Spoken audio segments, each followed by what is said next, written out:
Okay, Dan, Marcus Haley making his entrance onto the Ironman stage. Marcus got some great call-outs this morning. He was in that top 6 call-out, so they're definitely looking at him at top 5 material. I think he came out strong. He seemed to fade a little bit towards the end of the prejudging, and that's been a problem with Marcus Haley in his competitive career thus far, is that he seems to come out strong and seems to fade. And you know, some guys get better as they go, Dan, and some guys will tend to flatten out a little bit. I know we've made this comment before, but Marcus choosing that slow music, which I'm not that fond of, really. I like to get that crowd going, kind of get them energized. If you're going to use slow, Dan, you've got to use powerful.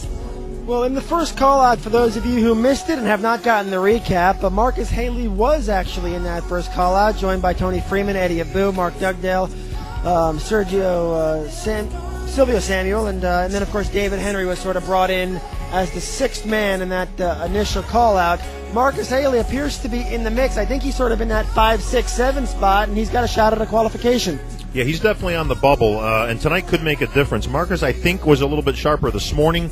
Again, he still looks good, but you can see his back's holding a little bit of water, especially in the lower back. His glutes and he look pretty good. His hams, obviously, he doesn't tend to flex very hard in the leg department, and I think that tends to hurt him a little bit, as we've commented on a few of the other guys. But he is on that bubble, and it may come down to tonight. You can see even in the front, Dan, through his chest and upper body, shoulders.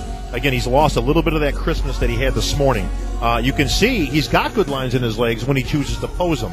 But he's got to stay on those things, and especially tonight. Don't be surprised, Daniel. We may see a few places switching as they are judging tonight.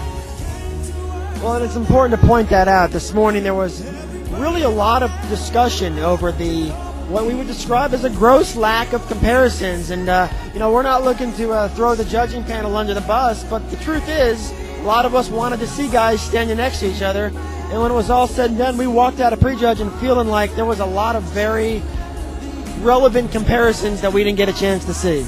Absolutely right, Dan. A lot of unfinished business. Again, a lot of the crowd wanted to see more comparisons. I wanted to see more comparisons, especially at the ends, and this has been a cause I've been trying to champion over the last 2 years, is to get more comparisons with these guys. These guys have worked for 12, 14 weeks, put a lot of money, time, and effort into this.